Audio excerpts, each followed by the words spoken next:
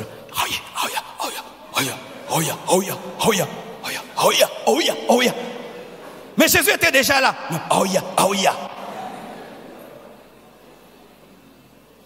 Nul n'est indispensable.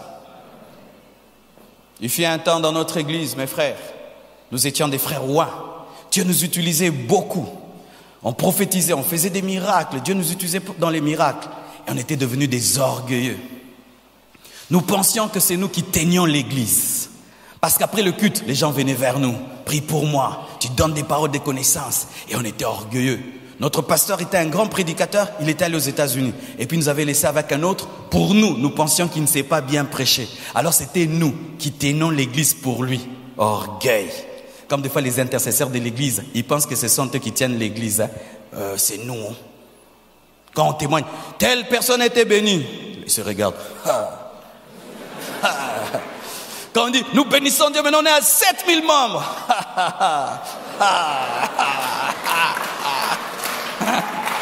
Essaye de dormir pendant un mois, l'église va grandir. Et nous, on pensait que c'était nous qui tenions.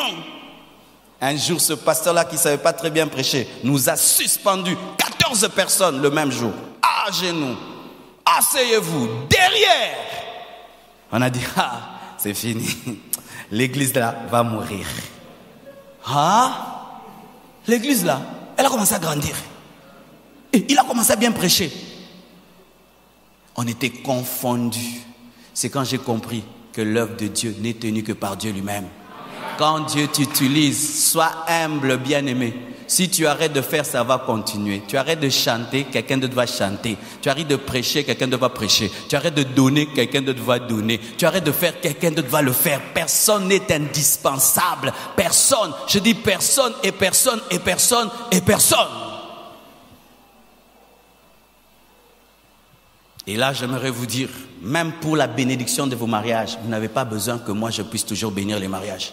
D'ailleurs, ça fait un temps, le 3/4 des mariages, ce sont les pasteurs de nos extensions qui bénissent, parce que je ne peux pas chaque samedi bénir un mariage. Des fois, maintenant, il y a 2 et tu dois prêcher 3 cultes. Tu t'imagines ce train de vie-là? Mais je veux vieillir. Alléluia. Et alors, quand vous venez, n'attends même pas que Ezanan,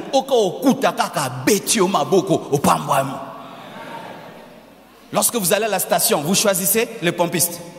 Vous avez besoin du carburant. Tu as besoin de la bénédiction. Tu n'as pas besoin de mon visage ni de Dave. Ce n'est pas à vous de choisir. L'église est organisée. Le jour que tu seras béni, quelqu'un sera là. Si ce sera moi, gloire à Dieu. Si ce n'est pas moi, gloire à Dieu. Ton baptême, tu n'es pas obligé que je te baptise. D'ailleurs, Jésus ne baptisait pas lui-même. Ce sont les disciples qui baptisaient. Pourquoi? L'homme n'est pas indispensable. Si l'église tient sur l'homme, ce n'est plus l'église. Ce n'est plus le Nouveau Testament. Dites Amen. Je termine avec notre réalité actuelle, le temple. Dans l'Ancien Testament, il y avait un lieu pour prier. Le tabernacle, le temple de Salomon. Mais dans le Nouveau Testament, on prie partout. Écoutez ceci. Des fois, vous allez dans des endroits, on dit, ils ont dédicacé leur temple, c'est-à-dire ils ont fini de construire et ils font une prière pour l'offrir à Dieu. Écoutez des prières que nous faisons dans le Nouveau Testament qui ne sont pas bibliques. Nous prenons la prière de Salomon pour la faire dans le temple. On dit, Seigneur, nous te confions ces temples, quiconque viendra ici qu'il soit exaucé. C'est pas biblique. C'est pas biblique. Il n'y a pas un lieu où Dieu exauce. Dieu exauce partout. Vous pensez que Dieu est plus ici que dans nos maisons? Il y a certains qui pensent que là-bas, bien aimé, alléluia. Et ils sont dans les parvis. Alléluia. Lieu saint. Alléluia. Lieu très saint. Lieu très saint. Nous avons l'esprit de l'Ancien Testament. Et qu'est-ce qui se passe? Lorsque quelqu'un est à la porte là-bas, dehors, tu vois, il marche comme ça. Regarde, tchèch. Si seulement il entre à la porte. Et plus il est en train d'aller vers l'avant. Et si tu dis, frère, monte ici. Vous savez pourquoi? Il pense que Dieu est ici. Il est dans ta chambre, il est dans ton cœur. C'est toi le temple du Saint-Esprit. C'est toi le temple. Ça, c'est un bâtiment. C'est une construction. C'est toi le temple du Saint-Esprit. Ça veut dire alors que lorsque vous avez des problèmes et vous êtes attaqué par les démons, pourquoi vous fuyez dans les temples? Il y a des gens. Frère, tu fais quoi 3 jours à l'église? Il y a trop de démons qui m'attaquent. Je suis venu fuir dans la présence de Dieu. C'est dire quoi? Fuir dans la présence de Dieu. Fuir dans les 4 murs. Tu penses qu'ici, un démon n'entre pas à cause de ces murs? Vous pensez ça? Mais il y a des sorciers ici, non? Oh oui, oui. Nous, à la compassion, on sait que tu es sorcier, seulement on te bloque en esprit, tu fais rien. C'est pourquoi malgré tout ce que tu fais, ça avance, ça avance. On te connaît, on t'a bloqué. On t'a désactivé. Tu vois? Ouais, déjà désactivé. C'est pourquoi on ne peut même pas dire que tu es sorcier parce que tu es désactivé. Alors qu'est-ce qui se passe? Quand on a des problèmes dans nos maisons, au lieu de chercher Dieu dans ta chambre, tu dis non, quand j'irai à l'église. Non, ce n'est pas le Nouveau Testament. Dieu est avec toi. Mais alors pourquoi nous sommes ici? Pourquoi nous arrangeons tout ça? Pour avoir le confort et ne pas être dans la chaleur quand on prêche, quand on adore. Avoir un grand endroit où on peut réunir le peuple de Dieu, avoir des moments d'enseignement et de communion fraternelle. Nous construisons des bureaux. Pourquoi? Pour organiser davantage l'évangélisation. Mais sachez que c'est toi qui es le temple de Dieu. Alors mes frères, pourquoi quand nous sommes ici, nous nous tenons carreau, nous ne péchons pas, nous ne parlons pas du mal, mais quand on dit Amen, adieu. Mais tu vois la même personne qui est ici. Shalom frère, shalom, shalom. Mais si tu sors là, Dieu, Dieu. Parce que nous pensons que Dieu est ici. Mais là-bas, Dieu n'est pas. Alors que dans le Nouveau Testament, Dieu est avec toi en tout temps. Il n'y a pas un endroit où Dieu est et un endroit où il n'est pas. Cet endroit peut devenir une école. Cet endroit peut devenir un restaurant, n'est-ce pas? Venez un jour, une fois, quand il n'y a pas culte ici, il n'y a pas culte. Quand il n'y a pas culte, il n'y a rien. C'est quand vous venez que la gloire de Dieu vient. Parce que c'est vous qui êtes le temple. Mais quand maintenant vous respectez le temple, mais vous ne vous respectez pas vous-même, vous n'avez rien compris. Tu balayes le temple, mais tu vis dans l'impudicité. Ça n'a pas de sens. Tu mets la moquette dans le temple, mais toi-même, tu vis avec des choses bizarres. Tu n'as pas compris, mais aussi la moquette. Respecte-toi, honore-toi. C'est pas tout le monde qui peut te toucher. Ce n'est pas tout le monde qui peut. Pourquoi? C'est toi le temple. Mais des fois, nous respectons ce qui est construction sans respecter la véritable construction de Dieu. C'est ça le Nouveau Testament. Alléluia. Aujourd'hui, j'ai l'onction de débordement. Dans l'Ancien Testament, on faisait des prières compliquées. Des fois, pour certaines prières, il fallait prendre de l'huile, mettre sur l'oreille, et puis mettre du sang sur une oreille, mettre le même sang sur un animal. Il fallait prier de telle manière, à telle heure. Il fallait un agneau de telle manière, de tel âge. Mais quand nous venons dans le Nouveau Testament, nous prions Papa. Amen. Il n'y a pas de complications. Mais j'ai remarqué que les chrétiens ne veulent plus la simplicité. Si tu vas dans une église où tout est simple, on te dit frère, tu as des problèmes, lève tes mains, on va prier. Seigneur, bénis ce frère, débloque sa vie, car tu as promis que si nous demandons, tu vas donner. Au nom de Jésus-Christ, Amen. Pasteur, et s'il lit? Tu dis, tu attendais quoi? Pasteur, j'attendais une forte prière. Une forte prière, ça veut dire quoi? Bonganga Nzambe. C'est-à-dire, frère, lève le pied gauche. La main droite. J'ai dit droite.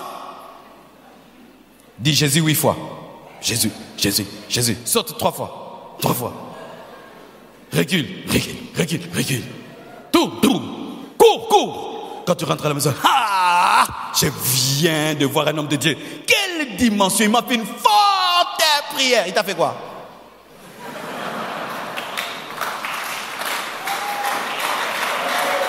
Vous voulez ça? C'est pourquoi, malgré que vous priez dans des églises sérieuses, vous vous promenez partout. Des endroits où, pour ta délivrance, on te marche sur toi. On marche sur toi parce qu'on marche sur les démons. On te tape parce qu'on vous demande de l'argent avant de prier pour vous. On vous oigne l'huile tout le corps. On vous met des poudres. On fait boire de l'eau. Je connais un de mes travailleurs, il prie dans un endroit où on lui fait boire le pétrole et du jus. Il est tout le temps malade. J'ai dit, ton prophète là qui te fait boire le jus et le pétrole, lui-même ne boit pas. Nous voulons des choses compliquées. Des gens, quand ils viennent chez vous, ils vous terrorisent. Ils entrent chez vous, ils contrôlent tout. Éteignez la télé. À genoux vous. Prophète, prophète, prophète. Mais quand un homme de Dieu vient, s'il vous plaît, est-ce qu'on peut prier? Il n'est pas fort. Il n'est pas fort. Vous voulez des terroristes qui vous font des grimaces, mais lui-même dans le cœur, il rigole. Bien aimé, moi j'ai fait tout ça avant d'être pasteur. Alors quand les gens font ça, je sais ce qui se passe dans leur tête. On faisait des choses, nous. Tu vas en jeûne et prière. Après, tu rases toute la tête. Tu prends l'huile de palme. Tu mets sur la calvitie. Ah oui, moi j'ai fait des choses. Et puis tu viens. Tu regardes personne. Tu es comme ça, comme si tu es sorti. Même si une mouche passe, là tout le monde te regarde. Mais moi-même dans le cœur, je rigole.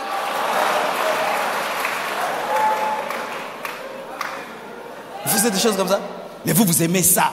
Un homme de Dieu simple, il prie pour toi. Mon frère, crois, Dieu t'aime. La parole dit, crois. Il n'y a rien. Frère, tu vas jeûner 7 jours. À sec. À sec. À sec. Mais j'ai un problème d'estomac. J'ai dit à sec. Et maintenant, quand vous jeûnez, vous souffrez. Vous êtes content. Et prière comme manga insambe. Vous êtes dans la grâce, vous êtes dans la grâce. Jésus a tout payé. Vous êtes dans la grâce. Pourquoi vous faites toutes ces choses? Pourquoi vous rentrez dans la chair? C'est parce que c'est difficile de recevoir les choses par la foi. Nous voulons toujours mériter. Mais sachez ceci, Jésus a tout accompli pour que vous puissiez seulement croire. Que Dieu vous bénisse abondamment. Je vous salue au nom de Jésus-Christ de Nazareth. Nous bénissons Dieu qui nous donne le souffle de vie et qui nous fait grâce de venir auprès de vous pour vous parler du fardeau que nous avons, des besoins que nous avons afin de recevoir de vous la main d'association. Plusieurs personnes nous écrivent se posant la question: comment faire pour soutenir l'église Compassion Kinshasa? Comment faire pour soutenir le noyau Compassion International? Il y avait un petit problème d'organisation autour de cela, mais par la grâce de Dieu, nous venons d'ouvrir un compte bancaire très accessible qui pourra vous permettre de faire des virements et même un compte PayPal qui pourra vous permettre de nous soutenir financièrement et de participer à cette bénédiction. L'église Compassion de Kinshasa est dans une phase très importante, la phase de construction qui nous demande beaucoup de moyens. Par la grâce de Dieu, nous avons pu acheter la parcelle. Maintenant, nous avons besoin de construire un grand temple. Et nous prions au peuple de Dieu, touché par le Saint-Esprit, de pourvoir aux besoins de la vision, comme avec Moïse, qui avait reçu la vision du tabernacle, mais c'est le peuple qui avait apporté les matériaux pour sa construction. Si le Seigneur vous touche pour la construction du temple Compassion, nous vous prions de faire un virement à ce numéro qui est au bas de l'écran, que ce soit par PayPal ou par le compte bancaire, ou de nous appeler au numéro qui est au bas de l'écran. Aussi, pour tous ceux qui veulent nous soutenir dans le cadre du noyau international Compassion, qui nous permet d'organiser des croisades, des soirées de gloire dans le monde entier. Nous venons de la Martinique, nous étions à Bruxelles, à Paris, en Allemagne, et bientôt là, nous serons en Hongrie, nous serons en Haïti, nous serons à Düsseldorf. Donc avec le noyau Compassion International, nous organisons des soirées de gloire et des croisades dans le monde entier. C'est que nous demande de louer des salles, de louer des stades, du matériel, lumière, son, vidéo, tellement de choses autour. Et nous avons besoin pour cela des partenaires financiers pour l'organisation des croisades qui permettent une grande moisson d'âmes. Ainsi aussi pour le noyau Compassion International, pour l'organisation des croisades et des soirées de gloire, il y a un numéro qui s'affiche à présent au bas de l'écran. Vous pouvez appeler nos bien-aimés, vous pouvez aussi faire un virement par PayPal ou par compte bancaire et sachez vraiment que cela sera utilisé à bon escient pour la gloire de Dieu et pour l'avancement de l'œuvre de Dieu. Que Dieu vous bénisse pour toutes vos libéralités et qu'il vous rende au centuple au nom de Jésus-Christ. Amen. Nairobi, Matawa.